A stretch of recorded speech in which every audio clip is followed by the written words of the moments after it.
Bonjour et bienvenue pour ce nouvel apéritif théologique avec James Woody et moi-même François Bergouignan. Et aujourd'hui, nous vous proposons 3 minutes sur le culte.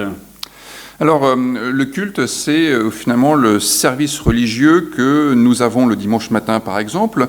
Le culte, c'est une façon d'adorer Dieu. C'est une façon de lui rendre un culte, c'est-à-dire un temps de prière et un temps d'écoute de ce que Dieu signifie pour nous aujourd'hui dans notre existence. Mais le culte se limite-t-il au dimanche matin ou est-ce que le culte continue au-delà des portes du temple ? Alors en fait, ça c'est une question à laquelle les prophètes d'Israël ont déjà répondu. Je pense au prophète Ésaïe, je pense au prophète Amos. Il y a par exemple, tout au début du livre d'Ésaïe, au chapitre 1, le verset 11, l'oracle qui dit « Qu'ai-je à faire de la multitude de vos sacrifices ?» C'était comme ça que le culte se faisait à l'époque. « Je suis rassasié des holocaustes, de béliers, de la graisse des veaux, je ne prends pas plaisir au sang des taureaux, des agneaux, des boucs. » On pourrait dire « J'en ai assez aussi de vos prières, de vos bons mots, de vos religiosité, de votre ritualisme. » Et un peu plus loin, il dit, le véritable culte, c'est de se préoccuper du frère. C'est la diaconie, finalement. Donc, on voit que, pour répondre à votre question, que le culte ne va pas se limiter simplement à le fait de joindre les mains dans une position très révérencieuse.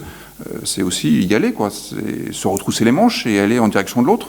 Donc il faut prendre le temps de culte du dimanche matin, ou un autre jour d'ailleurs, ce temps de culte comme un moyen de nous relancer dans la vie, et quand on sort du temple, du lieu de culte, on est reboosté pour une semaine jusqu'au prochain. Alors il y a cette dimension-là, mais il y a aussi, je crois, le fait qu'en se rendant au culte, on est dans un processus de rencontre avec ceux qu'on ne s'attend pas forcément à rencontrer.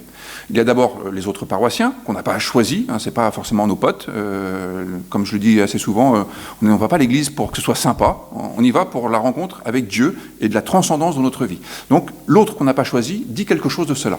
Et puis le prédicateur, celui qui préside le culte, a composé une liturgie qui justement va nous édifier, va relever notre niveau de préoccupation. Et la prière, qu'on n'a pas choisie non plus, va nous mettre en relation avec des situations qui ne sont peut-être pas dans notre orbite, mais qui correspondent à notre vocation. Et donc, ça nous ramène à une dimension beaucoup plus large de l'existence.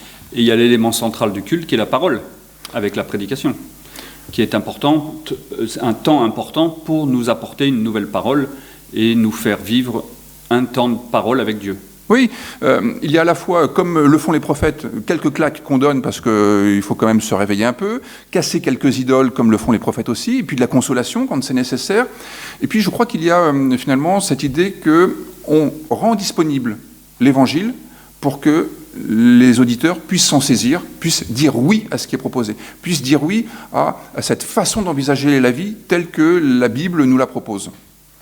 Alors nous ne pouvons que vous inviter, dès que le confinement sera terminé, à venir assister à un culte. Vous serez toujours les bienvenus. Oui, parce que c'est un culte public, et puis de toute façon, le culte ne se limite pas au dimanche matin, donc même chez vous, même en faisant différentes activités, même ménagères, le culte est possible. À demain pour un autre apéritif théologique. À demain. Au revoir.